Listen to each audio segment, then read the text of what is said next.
안녕하세요. 오지게수TV 김자영입니다. 이번 주 교회를 통해 저희에게 주신 하나님의 말씀은 누가복음 10장 23절에서 37절 사랑 이와 같이 하라 란 제목으로 말씀 전하셨습니다. 어떤 율법교사가 일어나 예수를 시험하여 이르되 선생님 내가 무엇을 하여야 영생을 얻으리이까? 대답하여 이르되 내 마음을 다하며 목숨을 다하며 힘을 다하며 뜻을 다하여 주 너의 하나님을 사랑하고 또한 내 이웃을 내 자신과 같이 사랑하라 하였나이다. 그 사람이 자기를 옳게 보이려고 예수께 여짜오되 그러면 내 이웃이 누구니이까? 예수께서 대답하여 이르시되 어떤 사람이 예루살렘에서 여리고로 내려가다가 강도를 만나매 강도들이 그 옷을 벗기고 때려 거의 죽은 것을 버리고 갔더라. 마침 한 제사장이 그 길로 내려가다가 그를 보고 피하여 지나가고 또 이와 같이 한 레위인도 그곳에 이르러 그를 보고 피하여 지나가되 어떤 사마리아 사람은 여행하는 중 거기 이르러 그를 보고 불쌍히 여겨 가까이 가서 기름과 포도주를 그 상처에 붓고 싸매고 자기 짐승에 태워 주막으로 데리고 가서 돌보아 주니라. 내 생각에는 이 세 사람 중에 누가 강도 만난 자의 이웃이 되겠느냐? 이르되 자비를 베푼 자니이다. 예수께서 이르시되 가서 너도 이와 같이 하라 하시니라. 누가복음 10장 23절에서 37절 중에서 오늘의 설교 목적입니다. 선한 사마리안 비유에 담긴 신앙의 근본을 보는 것입니다. 오늘 말씀 25절에서 한 율법 교사가 나와서 영생에 대해 물었습니다. 무엇을 하여야 영생을 얻을 수 있는지 물었을 때 주님께서는 사마리아인의 이야기를 말씀하십니다. 영생에 대해 물었기에 이 말씀은 신앙의 덕목이 아니라 신앙의 근본에 대한 말씀입니다. 영생을 얻는 길을 의미합니다.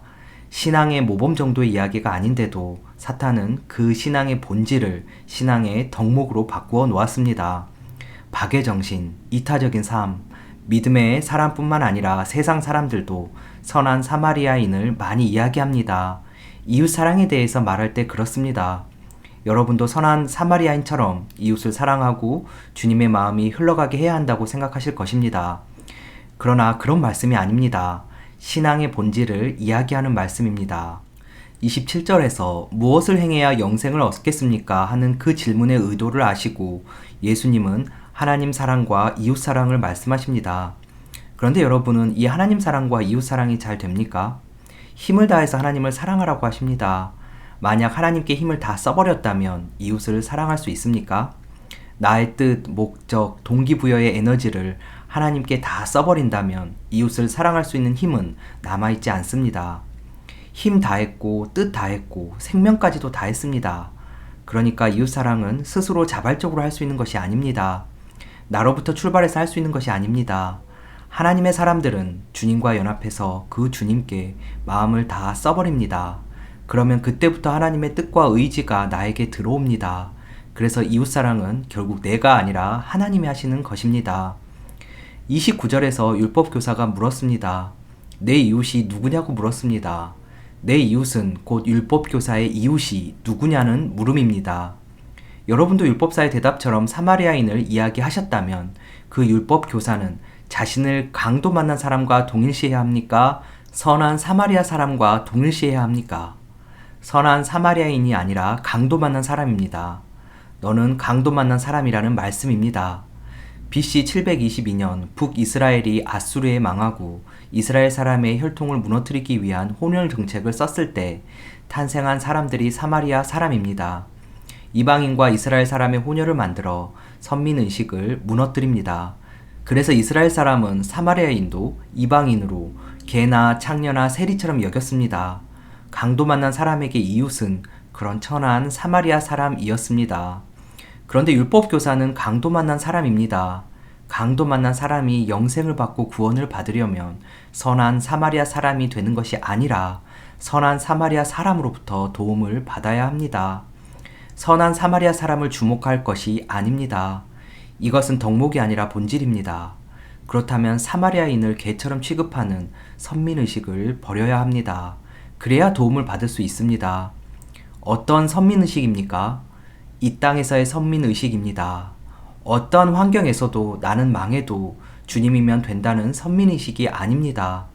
주류 세력으로서의 입지, 힘을 가진 선민사상입니다. 그것이 깨지기 전까지는 선한 사마리아 사람의 도움을 받을 수 없습니다. 우리는 어떻습니까? 내 마음의 왕이 주님이라고, 하나님이라고 말합니다. 그런데 실제 삶에서는 그것을 잃어버리지 않았습니까? 내 마음에 다른 목적과 지향점들 많지 않습니까? 우리는 영혼을 잃어버렸습니다. 그것을 보고 강도 만난 인생이라는 것입니다. 세상을 이겨야 하는데 세상에서 1등하려는 욕구가 죽지 않는 한 결코 선한 사마리아인의 도움을 받을 수 없다는 것이 오늘 말씀입니다.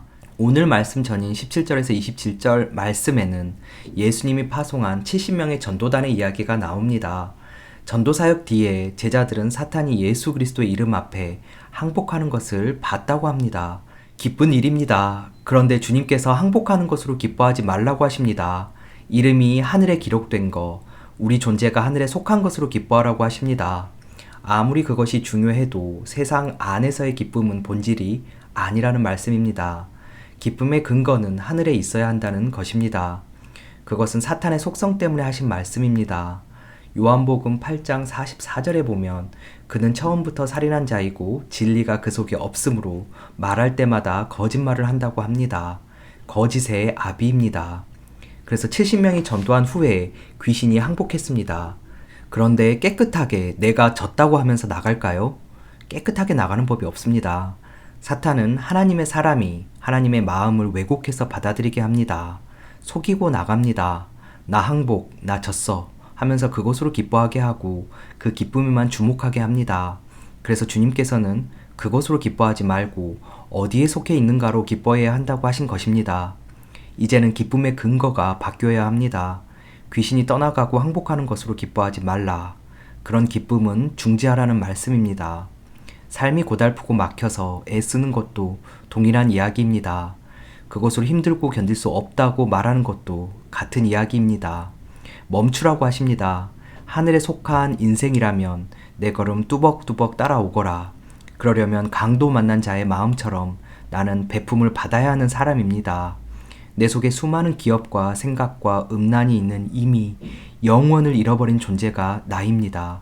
이 가련한 인생 가운데 당신 아니면 안 됩니다 하며 그 기쁨의 근거가 바뀌어야 하는 것입니다. 내 양은 내 음성을 듣고 나를 따르느니라. 그 의미가 심령 가운데 깊이 익어지기를 축복합니다. 오늘 말씀 바로 직전 말씀인 21절에서 23절은 슬기롭고 지혜로운 자에게는 하늘의 기쁨을 숨겼다고 하십니다. 이 땅에서 이루어지는 일들로 기뻐하는 그 사람들은 땅에서 기쁨을 찾으려고 지혜를 부립니다. 우리들의 모습입니다.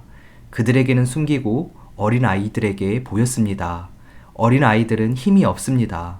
주체적으로 보고 계획하고 목표를 향해 달려갈 수 있는 힘이 없습니다. 도움을 받아야 합니다. 함께 협력해야 합니다. 그들에게 보이셨습니다. 선한 사마리아인이 아니라 강도 만난 사람의 모습입니다. 그 말씀을 한 뒤에 오늘 말씀을 하신 것입니다. 율법교사의 질문에 주님은 너가 강도 만난 자라고 하십니다. 우리는 왜 어린아이처럼 될 수 없을까요? 왜 강도 만난 자의 모습을 회피하는 걸까요? 예수님은 왜 하늘에 속한 기쁨을 확인하라고 하실까요? 우리가 사회의 절대값을 몰라서 그랬습니다. 사회주의에서는 기본값이 국가입니다. 자유민주주의에서 2000년대 전에는 사회 기본값은 가정이었습니다. 그래서 결혼도 기본값으로 들어옵니다.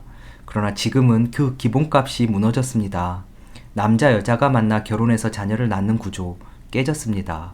결혼 의무사항이 아닙니다. 비혼이라는 말도 나왔습니다. 하나님을 절대자라고 표현합니다. 절은 끊어질 절, 대는 대면할 대자입니다. 대면할 자가 없다, 홀로 계신다는 것입니다. 우리는 아빠로, 남편으로 상대합니다. 상대적인 사람들입니다. 절대자는 상대가 없습니다. 그것뿐입니다. 절대값으로 갖고 있는 것이 무엇입니까? 가정, 행복, 돈이 있으면 행복해요? 아닙니다. 절대값, 내 사랑 예수, 구호가 아니라 십자가에서 연합해 하늘에 속한 영원한 생명을 소유하는 하나님의 사람으로 한 주간 살아가기를 주님의 이름으로 축복합니다. 오늘의 말씀 결론입니다. 선한 사마리아인의 비유에 담긴 신앙의 근본은 나는 강도 만난 자라는 인식이 있어 구원을 받으려면 세상이 목적된 선민사상은 십자가에서 죽고 선한 사마리아인에게 도움을 받아야 하는 존재임을 인식하는 것입니다. 기쁨의 근거가 세상이 아닌 하늘의 속함에 있어 예수가 나의 절대값이 되는 것이었습니다. 오늘도 오직 예수입니다. 감사합니다.